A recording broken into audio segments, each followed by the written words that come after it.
بسم اللہ الرحمن الرحیم السلام علیکم ورحمۃ اللہ وبرکاتہ۔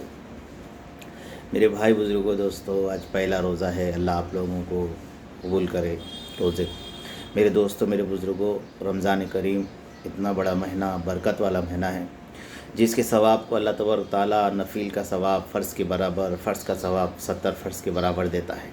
تو میرے دوستوں، میرے بزرگوں، روزہ کیا ہے میرے بھائیوں، اور رمضان مبارک کیا ہے؟ رمضان مبارک کی سب سے بڑی شان تو یہ ہے کہ اللہ پاک نے کہا کہ ہم نے رمضان کے اندر قرآن کریم کو اتارا۔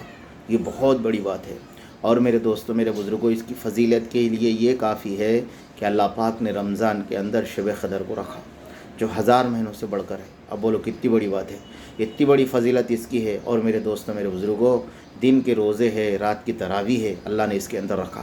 اور میرے دوستوں، رمضان مبارک کے اندر حضرت جبریل امین آ کر اللہ کے رسول علیہ السلام کو قرآن سنایا کرتے تھے۔ حضرت شیخ نے لکھا کہ حضور علیہ السلام حضرت جبریل امین کو قرآن سنایا کرتے تھے۔ کتنی بڑی فضیلت میرے دوستوں۔ اور میرے دوستوں، میرے بزرگوں، فرمایا رمضان کے اندر کوئی آدمی تراویح کی 1 رکعت پڑھ لے، علماء اکرام سے ہم نے سنا اللہ پاک اس کو 1500 نیکی عطا فرماتے ہیں، 1500 1 رکعت پہ۔ تو میرے دوستوں، فرمایا ہماری 1 تراویح نہ چھوٹے۔ ہم تو قرآن، میرے دوستوں، حضرت شیخ نے لکھا کہ 1 مرتبہ تو بھی ترجمے کے ساتھ قرآن شریف پڑھ لو، 1 مرتبہ تو بھی۔ اور حضرت نے لکھا کہ فرمایا سال میں 2 قرآن شریف پڑھنا ہر انسان کا حق ہے، قرآن کا حق ہے میرے دوستوں۔ ہر ایک کو ضروری ہے کہ قرآن کا حق ہے کہ سال میں 2 قرآن شریف ختم کرے۔ وہ حضرات بڑا غور کر لے، وہ حضرات بڑی فکر کرے جو کبھی بھول کر بھی اللہ کے کلام کو نہیں چھیتے۔ تو میرے دوستوں، دوسری چیز اس کے اندر کیا ہے میرے دوستوں؟ روزے ہیں میرے دوستوں، روزے فرض کیے گئے میرے دوستوں۔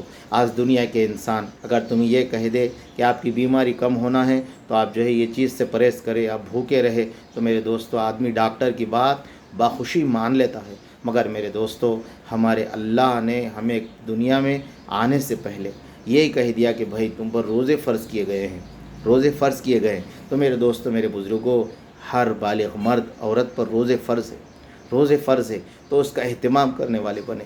روزے رہیں گے میرے دوستوں، دنیا کے فائدے کے اعتبار سے، دنیا کا فائدہ کیا ہے میرے دوستوں؟ ایک جرمن نے یہ کہا کہ جو آدمی روزے رہتا ہے، اگر شوگر کا پیشنٹ بھی ہے تو فرمایا اس کا شوگر جو ہے نارمل ہو سکتا ہے۔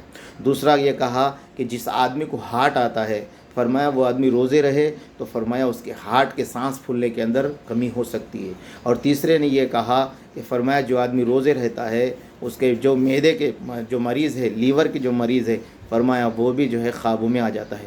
کون میرے دوستوں؟ غیروں نے کہا۔ اور غیروں کو میرے دوستوں اس بات پہ ایوارڈ دیا گیا کہ وہ یہ بیماری سے، بڑی بڑی بیماریوں سے بھوکا رہنے سے بچ سکتے ہیں، اس کو ایوارڈ دیا گیا۔ سب سے بڑے ایوارڈ کے حقدار تو میرے دوستوں ہمارے نبی علیہ السلام ہیں، اس لیے کہ میرے دوستوں ہمارے نبی نے روزے رہ کے امت کو بتایا کہ بھائی تم روزے رہو، روزے تمہیں جو ہے نا یہ فائدے ہیں۔ میرے دوستوں، قرآن کی آخری آیت میں کہا وَلَعَلَّكُمْ تَتَّقُونَ، کہ فرمایا تمہارے اندر تقویٰ آ جائے، اللہ سے ڈرنے کی صفت آ جائے، اللہ سے ماننے کی صفت آ جائے، کلمے والی زندگی گزارنے کی صفت آ جائے۔ اس کا سب سے بڑا مقصد میرے دوستوں روزہ رہنے کا یہ ہے کہ ہم اللہ کی ماننے والے بنیں۔ اس لیے اللہ کرے کہ میرے کو، آپ کو، ہم سب کو رمضان کا اہتمام کرنے کی، احترام کرنے کی توفیق عطا فرمائے۔